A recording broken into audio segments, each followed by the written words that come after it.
Departemen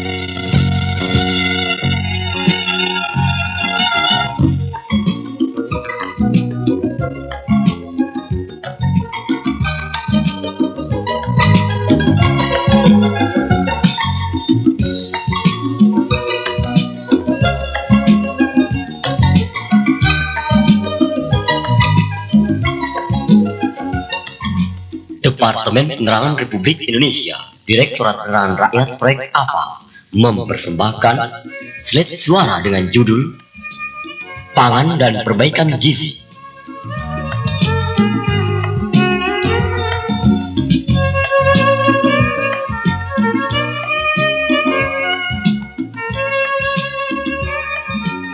Kebijaksanaan di bidang pangan yang telah dilaksanakan sejak Replita pertama telah berhasil mewujudkan swasembada beras sejak tahun 1985-1986. Dalam rangka mempertahankan dan meningkatkan keberhasilan yang sudah dapat dicapai tersebut, yaitu dengan mempertahankan tingkat produksi bahan pangan terutama beras, meningkatkan usaha-usaha perbaikan kualitas gabah dan beras, serta menurunkan kehilangan selama panen dan pengolahan. Selain itu, untuk mengurangi ketergantungan pada beras, masih terus dilakukan pula usaha-usaha penyediaan bahan pangan yang lain yang mencukupi kebutuhan masyarakat Indonesia.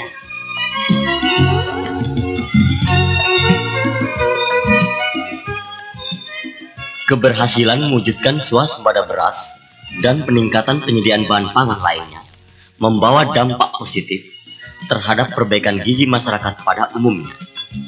Namun demikian disadari bahwa belum semua lapisan masyarakat telah menikmati peningkatan keadaan gizinya secara memadai.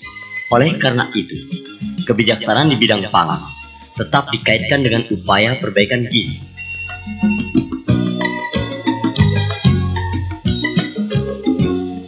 Upaya perbaikan gizi erat kaitannya dengan kebijaksanaan pembangunan di bidang peningkatan produksi dan penyediaan pangan, serta peningkatan pendapatan masyarakat. Selain itu, perbaikan gizi juga ditentukan pula oleh tingkat pendidikan dan pengetahuan masyarakat tentang pola makanan yang bergizi, serta pola sosial budaya setempat.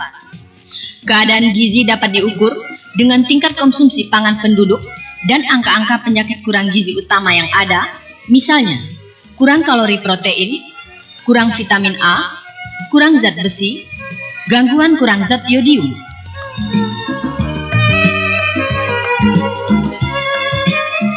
Ditinjau dari tingkat konsumsi, sejak akhir Pelita 3, kebutuhan pangan penduduk pada umumnya telah terpenuhi pada tahun 1984-1985 dan 1985-1986.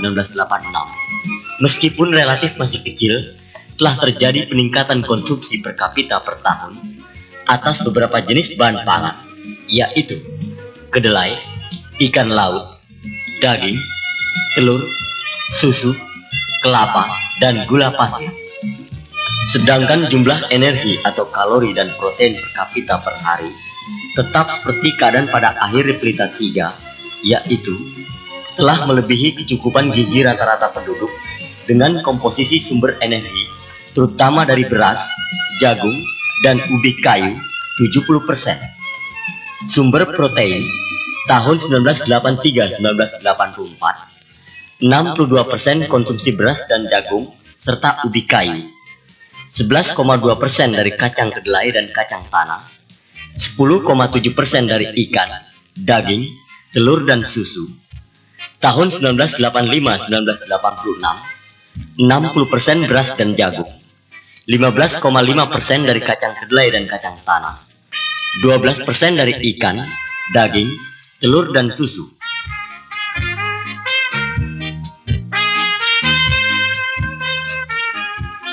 Tersedianya cukup pangan bagi rata-rata penduduk belum menjamin bahwa seluruh lapisan masyarakat bebas dari masalah gizi. Masalah tersebut masih dapat terjadi antara lain karena masih ada sebagian penduduk yang belum terjangkau peningkatan pendapatan dan belum memperoleh kesempatan yang memadai. Oleh karena itu, dalam Replita keempat, kebijaksanaan di bidang pangan, sebagaimana halnya dalam Replita ketiga, tetap dikaitkan dengan perbaikan gizi ini.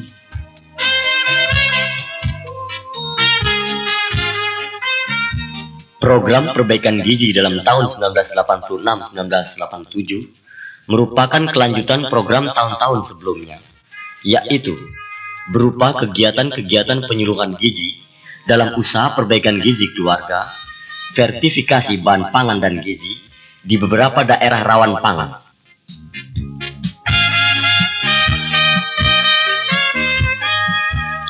Usaha Perbaikan Gizi Keluarga atau UPGK adalah suatu kegiatan penyuluhan gizi yang dipadukan dengan upaya pemanfaatan pekarangan yang bertujuan untuk menanggulangi penyakit kurang gizi utama dan mendukung upaya penganekaragaman dan perbaikan konsumsi pangan keluarga dan masyarakat.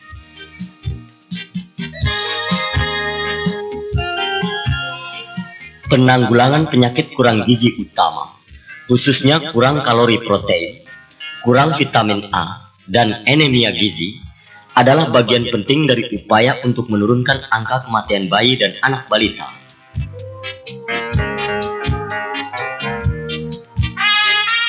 Untuk itu, sejak tahun 1985-1986, sebagian kegiatan UPGK, yaitu penimbangan anak balita, penyuluhan gizi ibu dan anak, suplementasi vitamin A dan tablet besi, dan pemberian oralit, dilaksanakan di posyandu dalam suatu pelayanan terpadu. Kegiatan lainnya yang dipadukan dalam posyandu ialah imunisasi, kesehatan ibu dan anak, keluarga berencana, dan penanggulangan diare.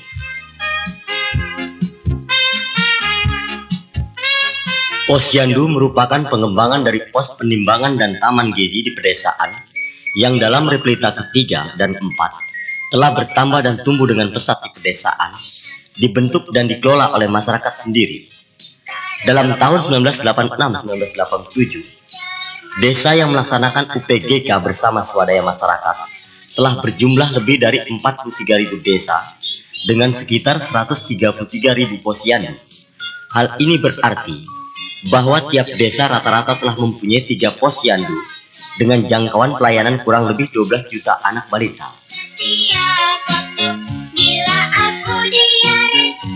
Upaya pencegahan kebutaan pada anak sebagai akibat kekurangan vitamin A makin terus ditingkatkan. Upaya tersebut adalah dengan bentuk penyuluhan gizi, pemanfaatan tanaman pekarangan, dan pemberian kapsul vitamin A dosis tinggi. Pemberian vitamin A dosis tinggi pada anak balita, selain dapat melindungi dari bahaya kebutaan, juga dapat memberikan daya tahan yang lebih kuat terhadap serangan penyakit infeksi. Penanggulangan anemia gizi lebih banyak diutamakan pada ibu hamil dan ibu menyusui, terutama dari golongan masyarakat yang berpenghasilan rendah. Kegiatannya berupa penyuluhan gizi, pemanfaatan tanaman pekarangan, dan pemberian pil besi melalui paket UPGK dan puskesmas.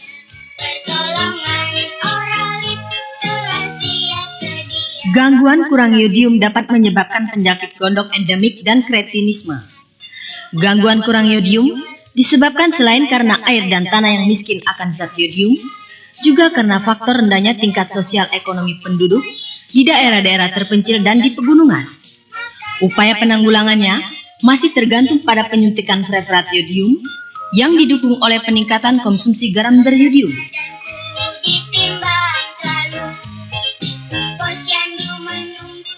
Akhirnya, kuatnya suatu bangsa sangat ditentukan dari sehat jasmani dan rohani bangsa itu. Jasmani dan rohani yang sehat banyak ditentukan pula dengan cukupnya kebutuhan pangan. Pangan yang bergizi akan dapat mewujudkan bangsa yang kokoh, kuat, dan sehat.